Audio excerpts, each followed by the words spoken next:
right, y'all. This is episode. I don't know what episode it is. Man. Anyways, this is Puppet Therapy Podcast with your host Chris and Ray, and we got James with us, and we also have Garrick with us. All right, so these are the homies.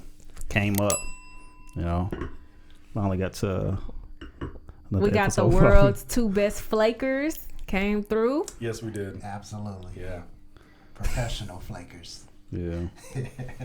Do y'all want to tell us a little bit about yourselves, or y'all just want to bullshit? What y'all want to do? I mean, I'm cool with telling y'all about myself. Go ahead. Go ahead, Uncle Coley Cole. Uncle Coley Cole, you know what I'm talking about? So, yeah, my name is Garrick. You know, I'm originally from Ohio, you know, but most of y'all know me anyway because I'm internationally known, nationally recognized, and locally respected. So, if you don't know, after y'all watch this, y'all gonna know who I am. But it's a pleasure to meet all y'all, and thank you, Chris and Ray, for having me here tonight. Sorry for flaking like for 20 times. I'm glad to be here today. So thanks, you guys. And I'm James mm-hmm. from Oakland, California. Hey. Yeah, that's right. But yeah, I've been flaking too. Right. My apologies to the McCoy family. 5 or 6 times I flaked, I believe. Jesus Christ. Yeah, it's up there. Roughly. Stay strong, brother. Yeah, I know. 5 or 6 times. But yeah, thanks for having me. All right. It's going to get juicy. I'm glad y'all came up, Right. especially during Our trying times. Yeah. We don't know when this episode gonna drop, but you know, y'all know it's been a weird 2020. How's y'all's 2020 going so far? Even outside of like It's 2020? Yeah, like Right. So, Yeah, I don't know. I know really none of it, well, I guess you have kids, but your kids are back. Anyways. Yeah, the kids are back. You know, I'm just a deadbeat dad out here trying to, you know, survive in the world. Not a deadbeat, but without my kids. But you know how you have some of those parents that they living in the house with the kids during the weird times and shit. So no, it's just me. It's me at the house. Well, you know what? Real quick, because everybody in here got a drink. Hey, man, the better days, man. You know what I'm saying? Yes, of to course. Better days. Better days. Yeah. Word. Drinking on the pod. All right. So we're gonna talk about some interesting topics today. Ooh, excuse me. We're gonna talk about some interesting topics today. So it's funny because a few episodes back we had a person that came on and talked about religion. He was a Christian, and then we have James here. James kind of. You don't necessarily laugh at religion or anything like that. Do I laugh at it? Yeah, you don't. Religion is incredibly funny. Yeah, I was just going to say, don't even ask that question. Yep. Yeah, he laughs at religion it. is. I mean, I believe anyone could laugh at their particular belief structure. I mean, there's got to be things about your religion. Well, what I mean to say is, you don't hate people that are religious. No, of course not. No. So, and that's the thing that I think we kind of need to clear up with some people, because even me back in the day. Probably back in high school, if I heard someone say that they were atheists, I'm like, oh, you worship the devil and you might hate me or something like that. That was just me being young, dumb, and naive and shit. So you're an interesting individual. I don't see you every day, and when I do communicate with you, usually it's something interesting that comes out of your mouth. So I don't even know how to take that. Well, okay. No, like I'm saying it like everything in a good way, good and respectful way. But most atheist people. Or most people that practice, well, I guess you don't necessarily practice atheism. Yeah, that wouldn't be the way to describe. It's actually kind of a bad word, to be honest, right? Because what, the word atheism or atheist? Yeah, it's just without theism, right? Atheist, right? So without theist, right? Non-theist. But so like the reason why it's kind of a bad term, I mean, I embrace it because it's what it's used to describe where I'm at, because the world is so religious, right? There has to be some kind of differentiating term that I need to use, right? And atheist is the term that I prefer to use. But it's bad because you don't call someone who doesn't believe in Thor an atheist or or anything like that. You don't do that. They just don't believe that, right? So like it's weird that there's even a word to describe it, right? It's because the majority of people are theists in the world that there has to be a word to describe someone who is not a theist, and that would be an atheist, right? You know, I never thought about it that way. Yeah. I've never looked at it that way. Okay. Yeah, that's all it is. Thanks for breaking that down. Right. So what brought you into not atheism, but what brought you to that? I don't even know how to say it anymore. No, it's fine. I've never believed.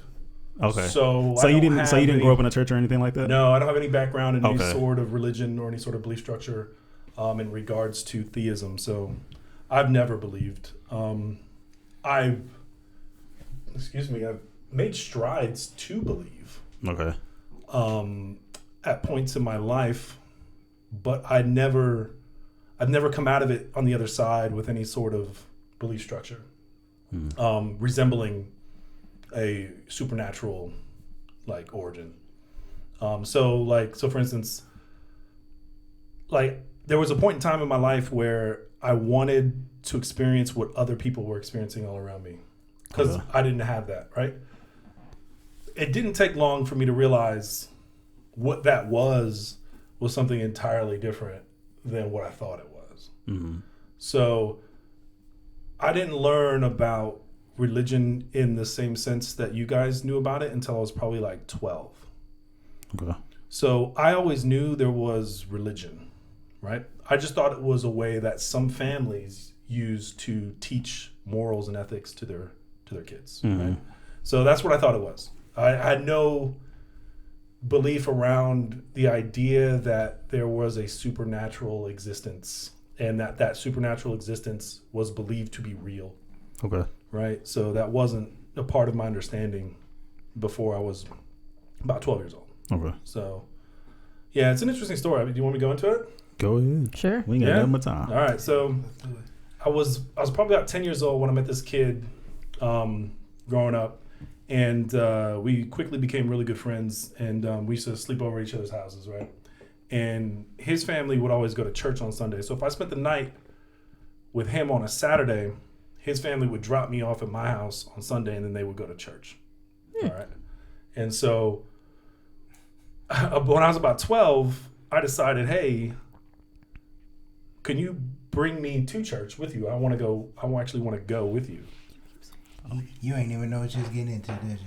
No, not at all, man. Not at all. So it was crazy. So I started going, and it was like a white church, like white, non-denominational, about medium-sized church, right? So like one of those like abandoned, where you find the Halloween store now, you know what I mean? Like abandoned storefront. Yeah, like abandoned storefront, like strip mall. Yeah. Okay, like a Party City or something. Yeah, style place, right? And so inside was like a huge, youth group, like floor hockey, basketball courts, foosball tables, you name it. It was like anything to get kids in there to right. Go hard, you know what I mean, on Jesus. So the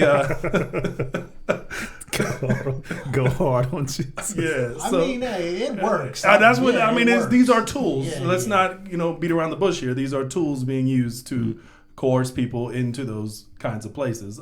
But nonetheless, we would go. We play foosball. I shoot some hoops because I like to ball, and then so naturally though, those youth groups would turn into Bible studies. Exactly, Bible studies, right? And so it was weeks, guys. I mean weeks, 6, 7, 8 weeks of me going to this youth group and participating in the Bible studies, the scripture readings, all of these things.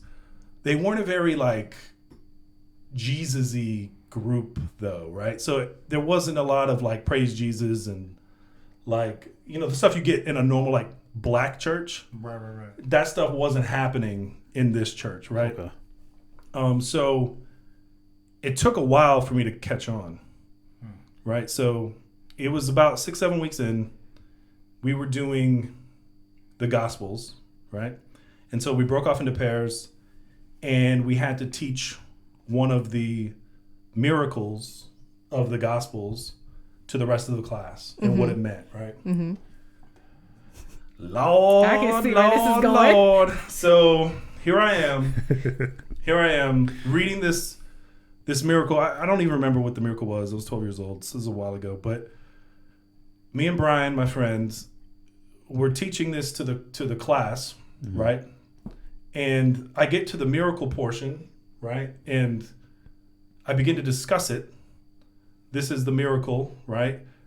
But before I get to the meaning of the lesson, right, like the actual takeaway that you're supposed to like go home and contemplate and all those sorts of things, I say something to the effect of, yeah, but we all know that's not real. Here's the meaning of the thing, right? Mm-hmm. Hey, I know that wet brown seed. And everyone looked at me crazy, and including the like youth group pastor, you know what I mean, who happened to be my PE teacher at school. I'll never forget him, Mr. Stell. It's a name drop right there on the pod right there. Mr. Stell. Yeah. Okay.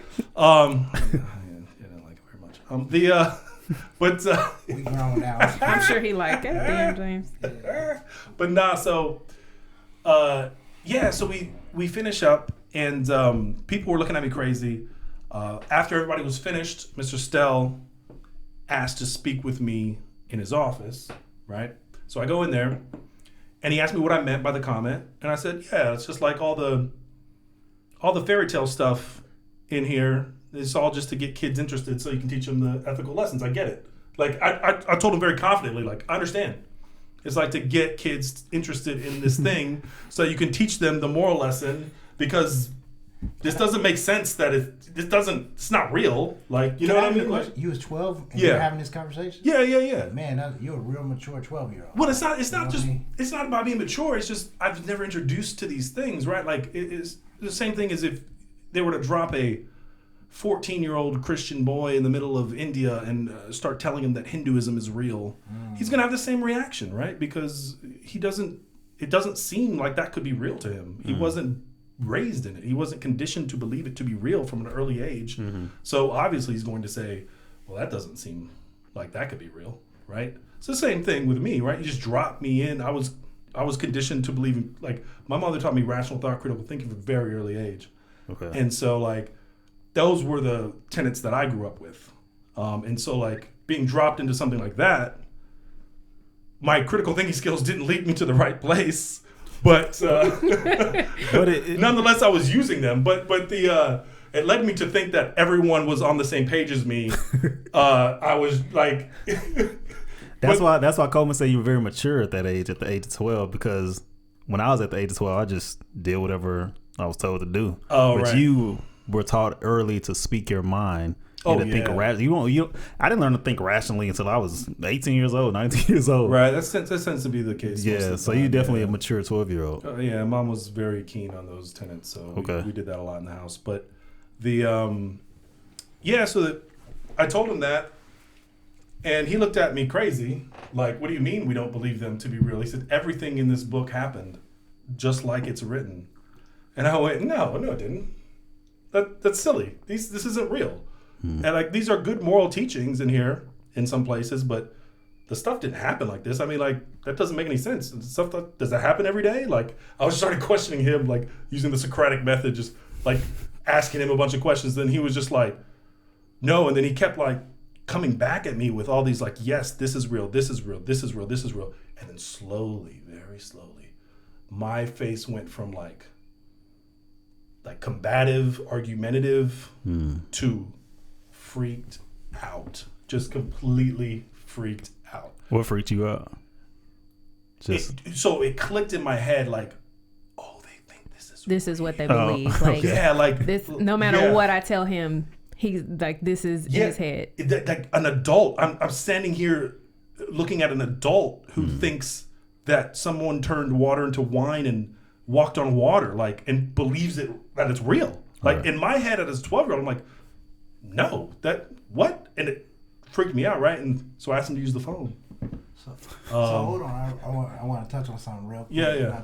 But I had to hit Google up and just look up what the term faith means, right? So the first meaning of faith means complete trust or confidence in someone or something, right? And then the second definition that they use is a strong belief in the doctrine of a religion based on spiritual conviction rather than proof. So it makes sense where you're coming from, because you're saying that, like, there ain't no proof, right? It's like the air, like, you can't see it, but you know it's there. You know what I mean? Yeah, that's a weird conversation though, because I mean, we can have that conversation too. We can have the faith conversation, because that is something that I'm pretty passionate about too. I don't believe a lot of religious people actually have faith. I don't think that that's true. I think a lot of religious people think that they actually know that it's real, as opposed to having the utmost confidence that it might be real. Right. So, so like, I think a lot of people argue from the former perspective than the latter. And so, but yeah, that's a whole separate deal though. We can dive into that if you guys want Maybe to later, but yeah, so I asked to use the phone, right? And I called my mom. Yeah, okay. He put out the thing, Mom, they out here feeding me this stuff again. Can you come get me? She knew what was up, right? I called her and I let her in on what just happened, and like the exasperation in my voice, it was very much like, Mom, they all think it's real. The adults think it's real. The kids think it's real. Like they all think it's real. And on the other end of the phone, all that, I told her, can you come pick me up? Can you pick me up? Like I'm freaked out. Like I'm in like this cult now. You know what I mean? Like that's in my head. Like are they gonna sacrifice me later? Like what's going on? Right? And so like I said, can you come get me? And all I hear is laughter, just cackles, just laugh. And she said, "Nah, son, you can stick it out." And then she just hung the phone up. Nice. That's pretty funny. Yeah, and my mom she's atheist for sure. Like we didn't talk about it in the house or anything like that. But when I became an adult, we talked about it extensively. Like I didn't grow up with like my mom saying, "Oh, there's no God." Like that's not what happened in my household at all. But she was secular from a little bit into the latter part of her adult life. Mm-hmm. Yeah, I think that's the perception too, that's the stereotype with people that call themselves atheists, is that they grow up being taught that there's no God, don't believe in that. Or what's the other one? Is it scientism? Scientology. Yeah, that's something entirely different though. Yeah. I tend not to. I don't know. Scientology is just meh. It's more so based off theories and it's based off one guy's science fiction fantasies. L. Ron Hubbard. He just died, and he died a while ago. But he. But like in the 1900s though, right? The religion wasn't formed until the 70s. Yeah, it was. No, not 70s. It's like the 20s is when he came up with this. Really? This stuff. Yeah, somewhere around there. It's that old. He's a science fiction writer, and it's all about like stress and all this weird stuff. I'm not that. Tom Cruise. I'm not well versed. There's a lot of a lot of celebrities. Will Smith is a Scientologist. He is. It's a lot. It's like a. It's like a celebrity tier that's within it too. It's a weird thing, but it's not. It's almost like an elitist religion. Yeah, it's weird, but there's a lot of issues with it. There's been some. I know there's been some documentaries talking about. I'm not well versed in the belief structure of Scientology. I don't argue against it or for it. I mean, like I don't. Of course, I don't believe that it's real. I don't think there's too many people who do, but I think it's probably why I don't get well versed in it, because there isn't like a large vocal group that's challenging the vote. Really the only reason as an adult, it wasn't my reason for studying religion as a child, but as an adult, the only reason I really care about religion is because I don't want it to influence the way that I live my life. Okay. So like I don't want the pulpit to come into my private life through voting, essentially, right? I don't want people to structure society around the religious beliefs that I then have to participate in, right? Such as like women's right to choose and all those sorts of things, right? Okay. So like those things come out of the church and they infiltrate my private life, and that bothers me. Right, it's a big part of what we're going through right now. Yes, absolutely. Yeah. So I guarantee that you know more because you actually studied religion. Right? I have. I don't like you actually done like your like the proper research and stuff. Yeah. I've read the Bible. So you probably know more all that stuff. Yeah. You probably know more than an average church Christian goer. Yeah. Oh, 100%. Yeah, I've been across multiple churches, talked to a lot of people, and asked them questions about their belief structure, and read the Bible with them and asked them what they believe and why they believe it, and how they've come to it and all these sorts of things. And yeah, I tend to find myself in a position knowledge-wise where I know more about whatever the particular topic is. But that's not surprising, right? I mean, like most believers, I don't think, there's very few that I've known that have actually read the book that they propose to believe in 100%, right? So like, and like, so I mean, that's just, I think that's a cultural thing across Christianity, though, right? In the sense, right? Because literacy rates, right, and those sorts of things, like people didn't become literate handedly until like what, the 20s, 30s, and even then it was sporadic, right? Yeah, I'm being very generous, right? So what they knew about whatever their belief structure was, whatever the literate person told them, throughout the years, right? So that kind of goes into what I believe, man. Like, so I know you're a fan of Talib Kweli, right? Oh, yeah. And on one of his albums, he says one of the realest things I ever heard. And he says, the Lord is my shepherd, but that don't mean I got to be no sheep, right? And so what I believe is, I believe that how I interpret the things that I read or the things that I hear in church or things of that nature is up to me. Like, I'm not, there might be a pastor who's teaching a lesson and so on and so forth, and I'm going to take that and internalize it the way I see fit. You understand what I'm saying? So like, yeah, he led me to maybe a certain scripture or this, that, and the third, and I'm like, take it through the second and third step and go a little further, right? But my understanding of what's being written or what's being said is for me to internalize. So what you see, Ray, and what you see, Chris, may not be what I see. You know what I mean? Or how I internalize that. Right. And it says in the Bible, like, you have your own free will, right? So how do you feel? Sometimes I think about this. It's like when the first person to interpret the Bible, they interpreted how they wanted, how they thought, and then the next person, and then King James, and then absolutely. And it's just like, how can we have so much faith into whatever interpretation of the Bible that we chose, not knowing how the person before them interpreted? Now that's real, and that's where I go into faith, right? So like, I had this conversation with my mother all the time. You got a King James version, and then if we just look back, just move away from the Bible real quick and look at the different things King James might have done, right? This is a man who's conceited, you know what I mean? Like, he's like, I don't like that little verse right there because I go against what I'm saying, so that gotta go. You know what I mean? Things of that nature. So I'm aware of that, right? So when I read this, I'm looking at the Bible as a mirror to myself. Anybody can turn to a page in the Bible and read some scripture and be like, oh man, I felt that right there. That was a bar. You know what I'm saying? Like, that was hard, right? Like, I felt that. So I look at the Bible as a mirror of different things that I've been through. And then I take that lesson from there and I try to utilize it to my own life. You know what I'm saying? So what I read in the Bible don't affect you the way that it affected me, and so on and so forth. So I ain't finna tell nobody. I'm not finna tell James to be like, you need to be a Christian and this, that, and the third. No, you got to come to that position on your own. Yeah. You know what I mean? Like, and that's how I feel about it. Now I understand too that as a Christian, it's my job to, spread the gospel, things of that nature. That's what I was told. That's what I was taught, right? But I don't feel that way. I feel like you got to come to that. So when me and James have conversations, it's always from a respectful point of view, and I'll be like, this is how I feel. This is where I'm coming from. Right. Boom. But I'm gonna allow James to make his own choice because God gave us all free will, and I believe that. So he just exercising his free will that the Lord gave him. That's a gift. You know what I mean? So that's how I look at it. Like, you ain't gotta be no sheep. I can lead you to the water. I can't make you drink. And that's how I look at it too when the pastor talking. Like, all right, he took me to whatever form of water he thought he was doing, and I'm gonna decide if I'm gonna drink this or not. You know what I mean? And that's how I always roll. Like, I don't judge, but don't come at me with that when I say, that one's kind of sketchy, bro. Like, you know what I mean? Like, I got a lot of issues with a lot of that. That's cool. But I want to go back, though, to what Raven said earlier. There is a good book, though, in regards to what you guys were talking about. It's by a gentleman named Bart D. Ehrman, who's a biblical scholar.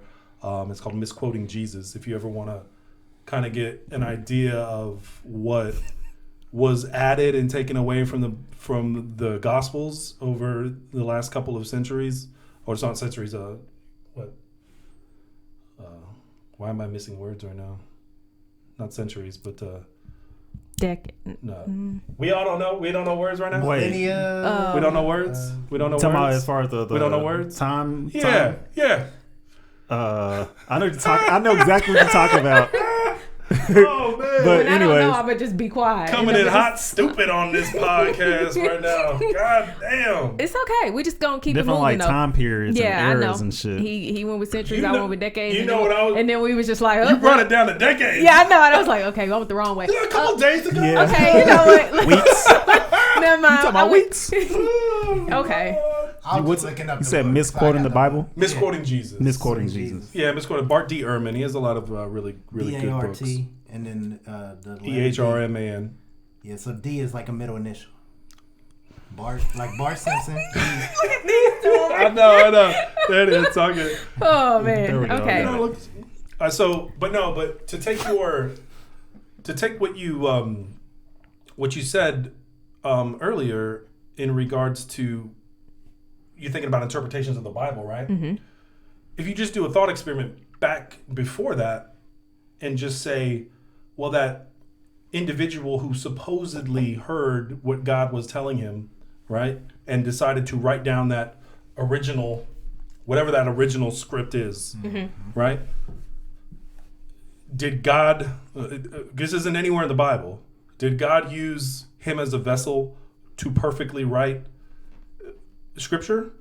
Or did God speak to him and through his interpretation of his mind and experiences, did he write it down?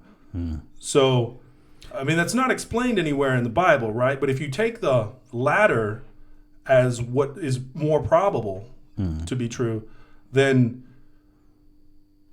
how can you trust anything that comes from that, right? So if God talks to you, me, her, and says, here's what I want, and we all write it down from our perspective and from our experiences, It's just like it's going to be telephone different. game. Exactly. It's going to be different every time, right? Yeah. And then the subsequent copies of that are going to be different because people have motivations. And what you'll read in that book from Bart Ehrman is that there was political motivations for a lot of the additions and takeaways across the Gospels over the years, right? So, but it doesn't even matter if you go back to that original thought experiment, right? Because it's all tainted through experience and through your own sense of what the world is. If you believe that it's inspired, which most people do, most people believe that the words in the Bible are inspired by God, right? So the inspiration isn't a God coming in and taking over someone's body and mind and then writing something down. The inspiration is, oh, this is inspiring me. I'm being inspired by God to create whatever this is, right? So, I mean, it's kind of interesting if you think about it that way. How can you trust even the original source material? Because it's through the lens of some 2,000-year-old guy who didn't even know the world was round.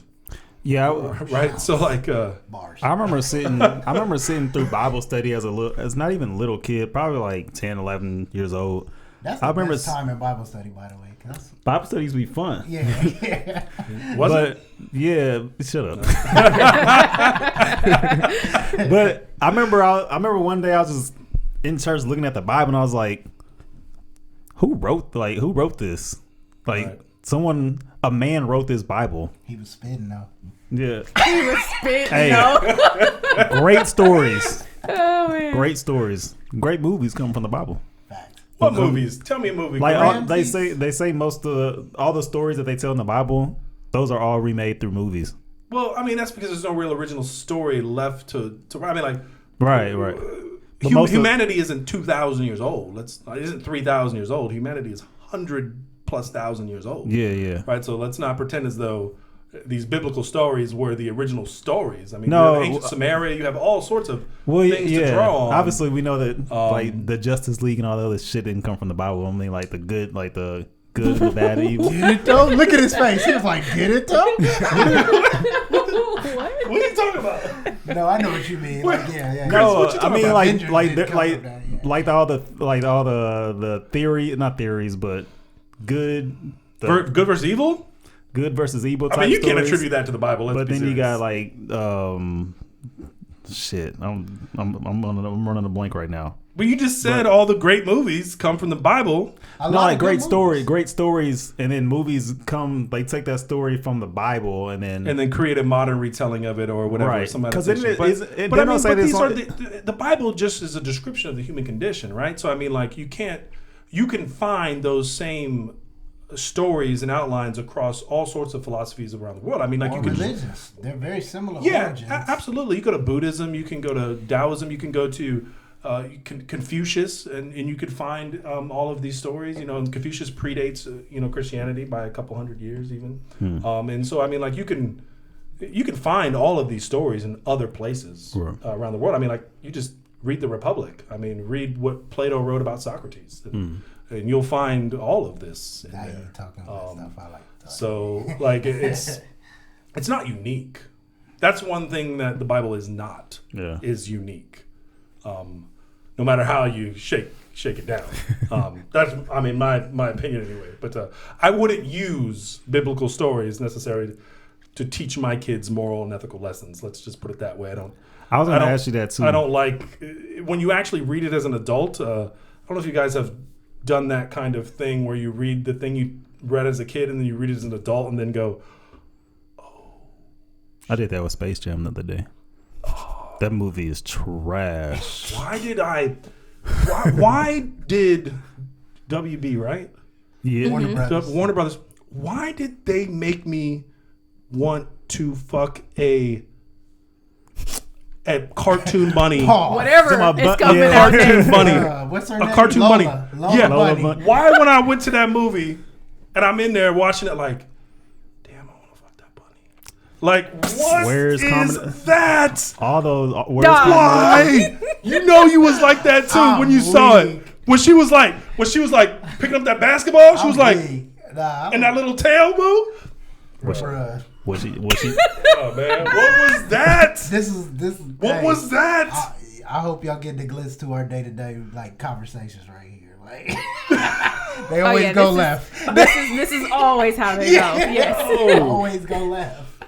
Yeah, go back and watch Popeye the Sailor Man with it, where old girl was getting raped. Olive Oil getting raped. Getting raped. Yeah, Pluto. Oh, but when Bugs came in to see Lola, he fucking straightened out. Oh yeah, just like that. Yeah. What was that?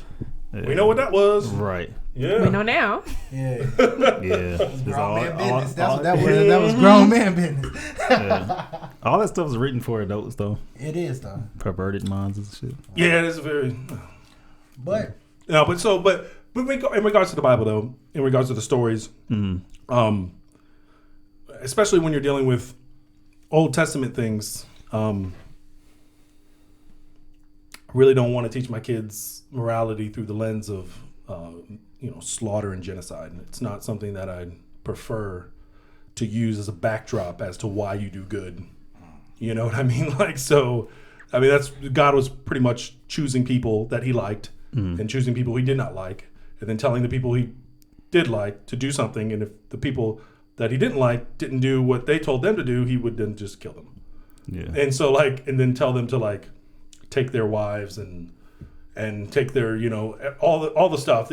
All the things that, people did back in the day. So it's not a story that I'm going to be like, even though, the Abraham story, it's gross. It's a gross story. I mean, I can't put it any other way. I mean, I don't know if you guys find any, sort of, do you guys like that story? Like the whole idea of kill your child for me and then psych at the end, he was about to do it, and he's like, no, I was just testing you. The whole testing the it's like, shit, it's a little weird, a little extreme of a test, homie. It's a little much.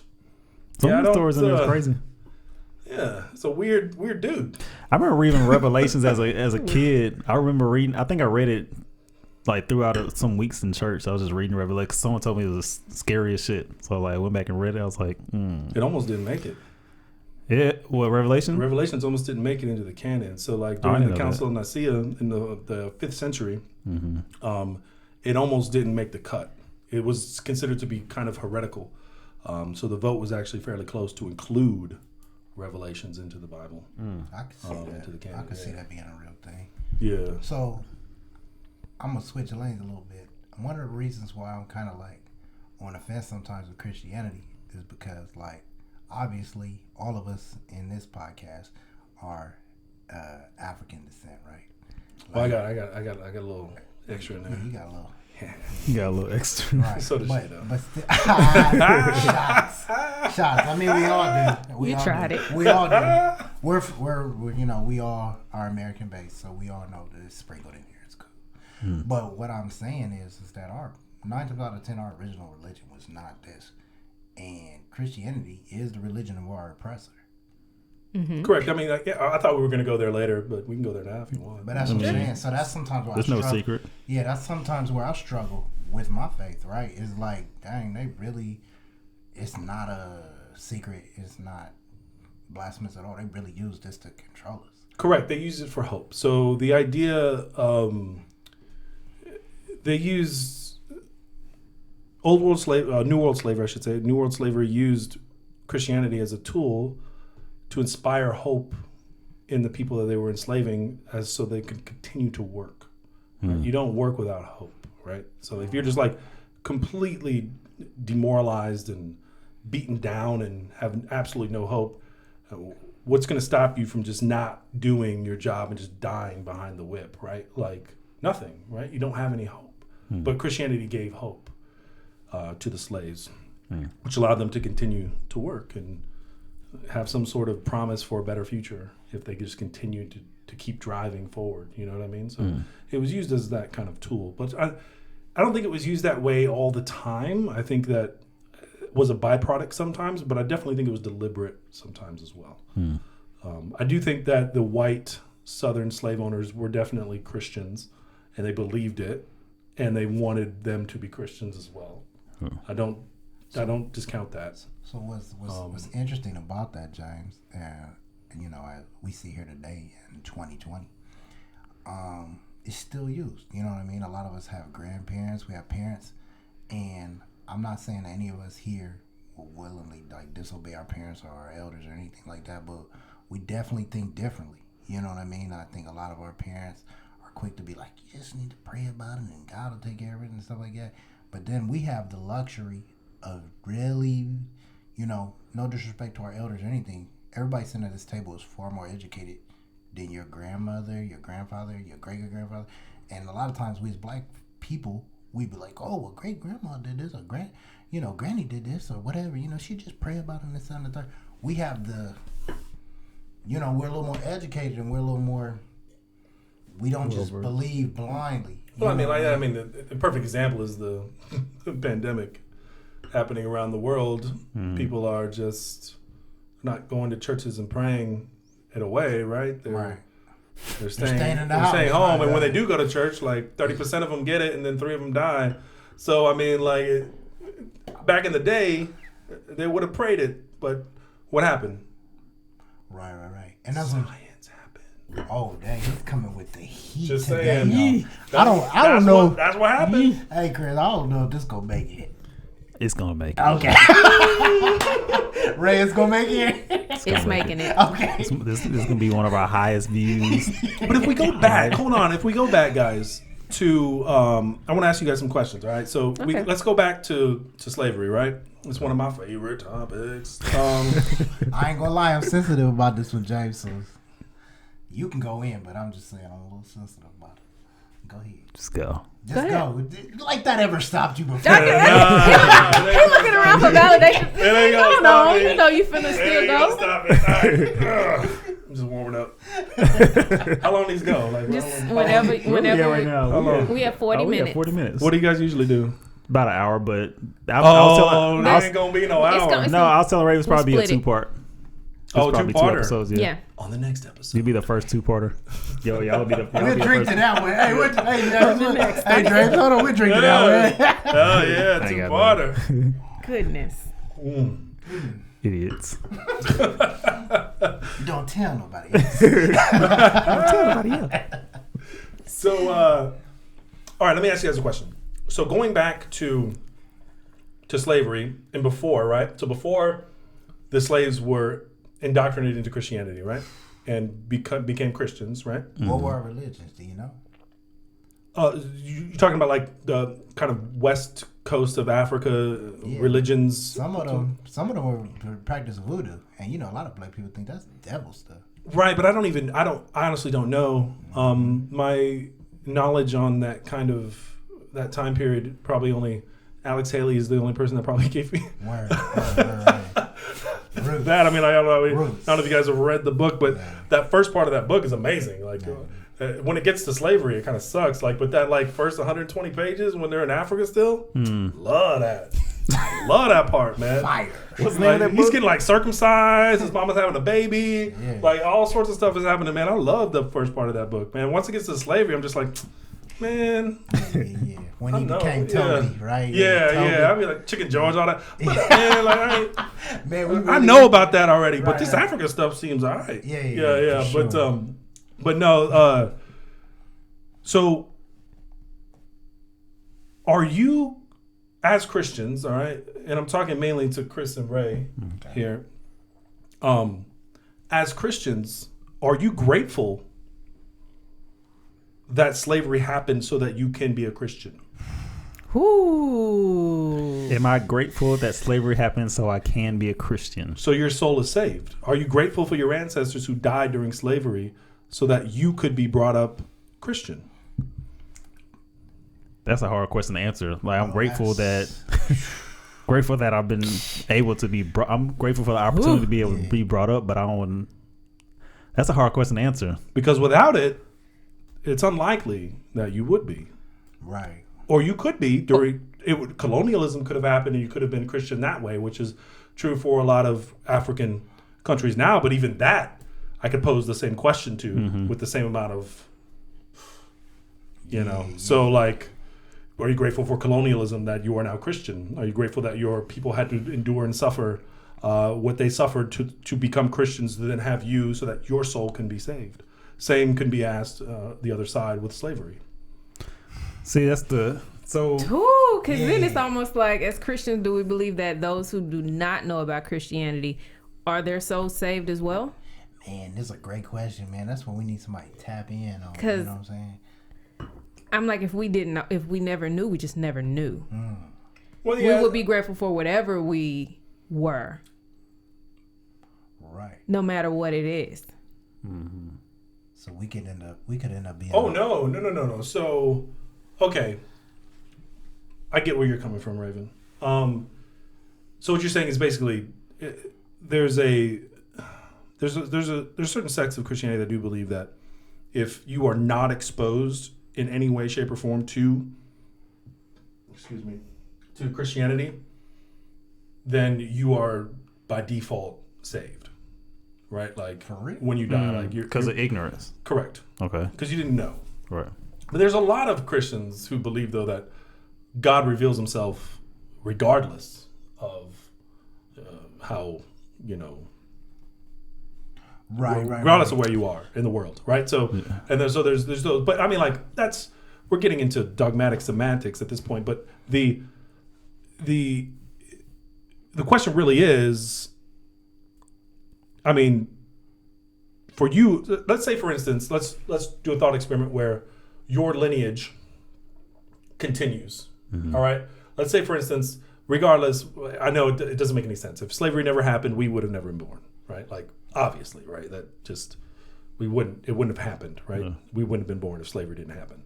So, but let's say, for instance, forget all that biology and the science behind biology and how people are born and all that kind of stuff, and we just say we're all going to be born regardless, right?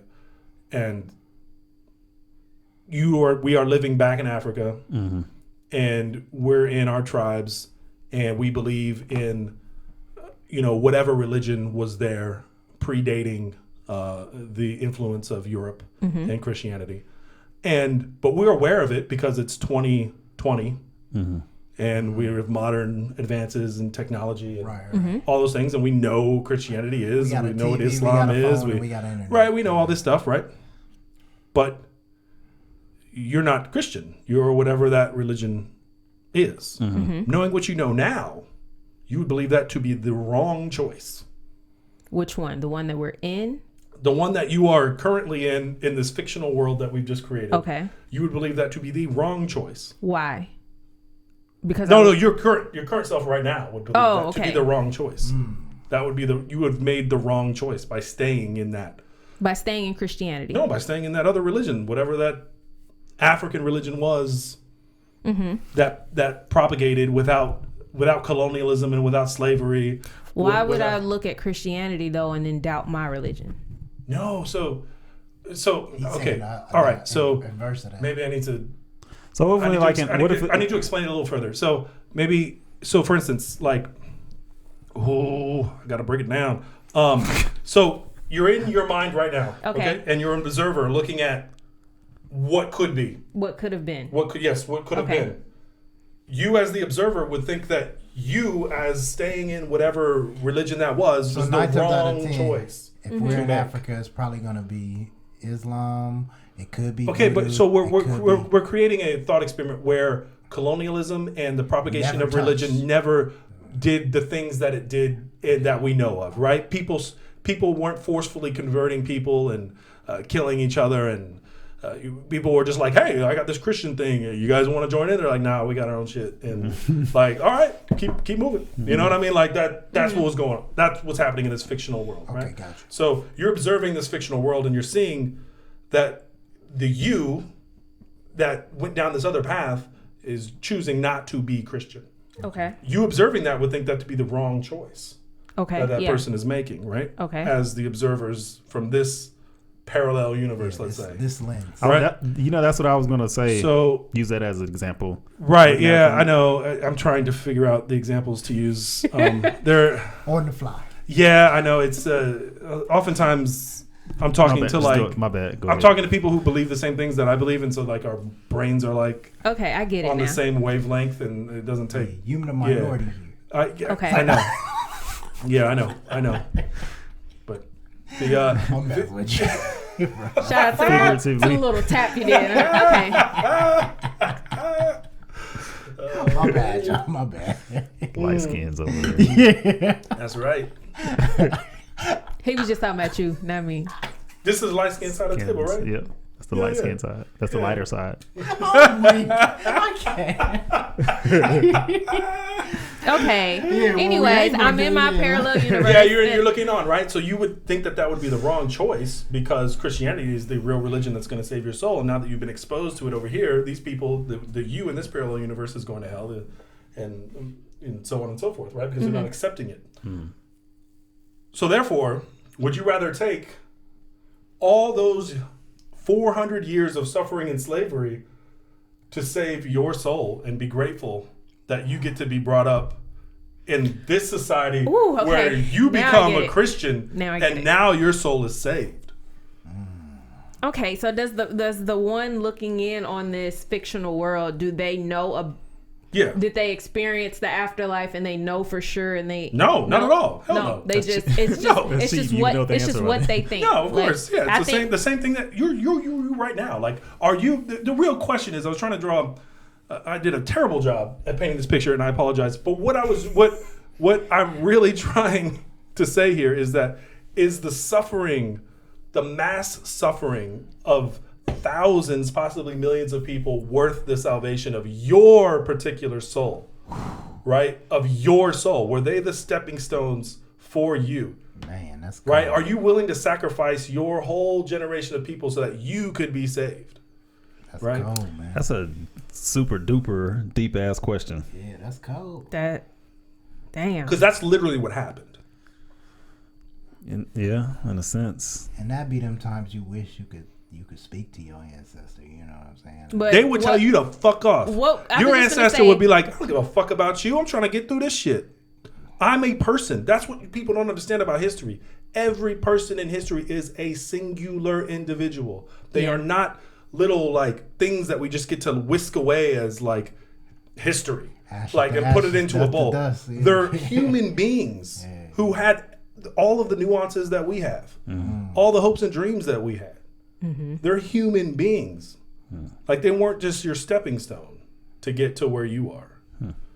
Right? Like, and so I don't know. I find that to be, in my opinion, it's kind of gross to think of like in that way of these people went through all this and now I'm a Christian and now I'm saved.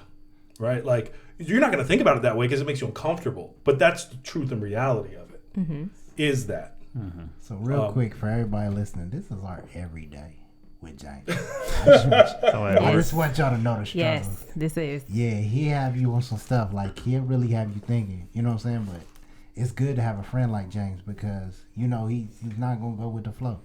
You know what I mean? So, I appreciate you. I appreciate you too, Garrick. You know what I'm saying? Yeah, I appreciate you because you really got me over here thinking. You know what I mean? So yeah, it's a different and unique way of looking at certain shit. Mm-hmm. I pose that question to a lot of black people in a lot of churches. What kind of answers do you usually get? Not a lot of not a lot of certain a lot of thought put into the answer. More defenses. A whole lot of like, you know, it's God's plan. You know, God puts people where they're supposed to be and puts them in positions where they're supposed to be. A lot of, and these are black responses, right? So you have to understand you got to understand the context, right? Like black. Yeah. Well, there's a difference, right? If you ask a white person this, it's going to be a way different answer. Hey man, only you can speak to that, bro. We don't, we don't really know that. It's going to be a different answer. Black people believe differently than white people. I mean, like they still cling to the hope, right? I mean, like remember when President Obama was talking about the Bible Belt clinging to their guns and Bibles? Do you remember that when he made that quote? And it like pissed off a whole lot of religious people. I don't remember. Well, politicians pissing off a lot of people. Right, but it was like when he was in the thick of his campaign for his first presidency. Is this the 08? Okay, is this the 08 run? Yeah. Because I mean, like, we could talk about Obama if you want to. But I got my own things about that dude. But what I was trying to get at is that like black people believe very differently than white people, right? So like. Black people tend. I put them in two different camps of. We were talking about faith earlier. Mm-hmm. Like, to me, black people know, and white people have faith. So, like, black people, I don't think for the most part have faith. They think it's real 100%. They know it to be true. Mm-hmm. If you ask them, hey, you lucky Mom Dukes ain't in here, bro. I'm just gonna tell you. Well, it's not because you just described faith to us, right? Right. And it's believing something without knowing it to be true. That's the breakdown of faith, right? So like, believing something but not knowing it to be true, right? You believe it to be true, but you don't know that it's true because to know something means you have knowledge of it, and to have knowledge of it means you can demonstrate it. If you can demonstrate it, well then what are we doing? I would believe it too. Yeah. If you can demonstrate that God is real, well then what am I doing here? Right? Well, there's no discussion. Hey, well, how many of y'all's grandmamas or even your mama is gonna be like, get away from him, baby. He about to get struck by him. But going back to that faith thing, and I know you've heard it before, when they tell you to have, all you have to do is have the faith of a mustard seed. Yeah, that's in there. What does that interpret to? What does that sound like? Well, I mean, like, it's so funny because you got to know about a mustard seed, first. So, like, it's just a very old... colloquial like analogy, right? Yeah, but not without digging too deep into it. What does that mean though? Like, what does it mean to you? Like, you literally just have to care just a little bit. Smallest amount of faith. You just got to have the smallest amount of faith. Like, yeah, I care a little bit. Like that's what I hear. That's what I hear when I say that. Like when people used to say that. Like, all you got to do is believe in Jesus. Just have the faith of a mustard seed. I'm like, okay. I believe in Jesus. Right. A little bit. Yeah. Not a lot, baby girl, but a little bit. I mean, just a little bit. I think it's I definitely think that those sort of analogies do really. I mean, this is me going into about my whole belief structure surrounding religion, right? Of keeping people inside of it, regardless of their level of faith or their level of belief, right? I mean, like. All that does is just give you outs for things, right? So that's all it is, right? I mean, it just allows for a more non-strict adherence to whatever it is. Hey, James, I don't know if you know you're doing this, but you're coming for a lot of people right now. I just want you to know that. Oh, people! Oh, don't worry. It's okay. It's my life. It's fine. I mean, it's my life. If you can listen to this episode and not take it not take it personally. This is James. This is what James believes. Just like you all believe in Christianity or Muslim and all Islam. Oh, I did it again. You did it again. There was another episode where he was like, "Yeah, Muslim was like for the Muslims and stuff." The other day we was talking about. Okay, no. Not too much, okay? What did he say? No. That's between me and Raymond. I didn't even hear that. What did he say? Starting to sweat. Grecian. Oh God. Okay, that's the worst. Boom, we gonna let that go. All right. I don't even know what y'all talking about. Yeah, don't even worry about it. Man. All right. Well, let's get off. What's funny is I went and asked my dad the same question. And he gave the shit. same answer. Hey, no, y'all can't leave me in the dark for 2 minutes. Okay, on this. we had a one of the get-togethers you flaked on, and you flaked too. Don't tell nobody. Yeah. And we were playing the heads up game or whatever, and they said, "What are the people in Greece, or what do they speak? What language do people in Greece speak?" Yeah, what language do they speak?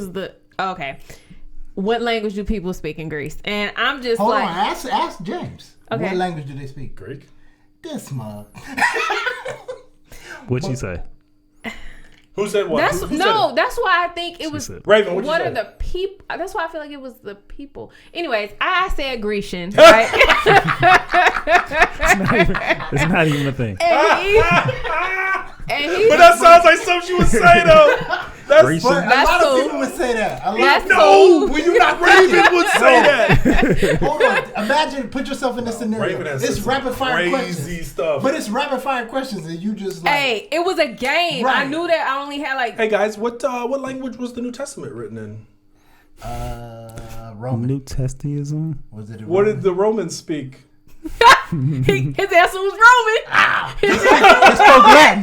They spoke Latin. They spoke Greek. No, they didn't. They spoke Latin. No, okay. Yes, They spoke the New Roman. Testament was written in Greek. Oh, It okay. was Roman. I thought it was Latin. Latin. Written in I thought it was Roman. Latin. Grecian. Romanese. Yeah, it was in Greek. Yeah, it was Romanese. Romanese. Anywho, we called my dad the next day or whatever, a couple days later, and we asked him, and he gave the same answer. Grecian? Chris couldn't believe it. He was just like, "What the hell is going?" Hey, that's funny, bro. Your dad said that? That's funny. Not Tyrone. Oh, not Tyrone? My bad. Oh. That's funny.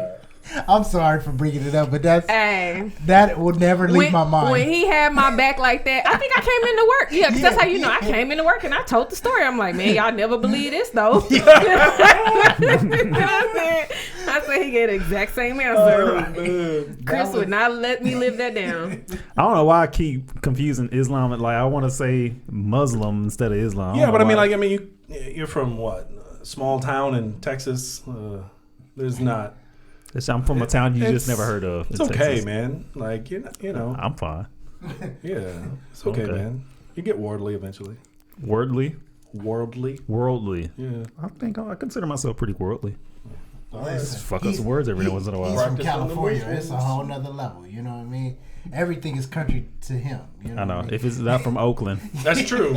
if it ain't Oakland or nowhere in California, so Californians and Texans are kind of like the same thing. Like They're you their own think country? California is like yeah, no, you're right. Yeah. And the Californians really don't like Texas, and the Texans really don't like Californians. Yeah. Even though your state's kind of becoming California way quicker than we're becoming Texas, that's for sure.